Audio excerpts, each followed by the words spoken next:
అబ్బబ్బా, నా ఫోన్ ఖరాబ్ ఎన్ని రోజులు అవుతుంది. ఒక మంచి ఐఫోన్ కొనియమంటే కొనిస్తలేవు. ఎన్నిసార్లు అడిగినా అని నింతే. నేను ఇక్కడ ఉండడు కంటే మా ఇంటికి పోయింది పోపు. ఎప్పుడన్నా ఒక టూర్ లేదు, ఒక షాపింగ్ లేదు, ఒక సినిమా లేదు, ఏం లేదు. ఏమన్నా అడిగితే ఈఎంఐ కట్టాలా ఈఎంఐ కట్టాలంటాడు.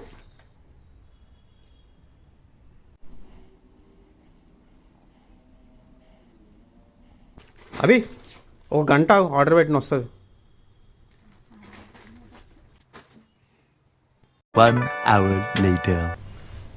బావా, నువ్వు ఫోన్ ఆర్డర్ పెడతాడు బ్యాగ్ ఇచ్చిపోయింది. అరే కవర్లు అయితే 2 డ్రెస్లే పడతాయి. అది ఈ బ్యాగ్ అనుకో 10-15 డ్రెస్లు పడతాయి. పో పెట్టుకొని పో. రూమ్ రెంట్ కట్టడానికి పైసలు లేవురా అంటే దీనికి ఐఫోన్ కావాలంట. ఐఫోన్ ఇంకా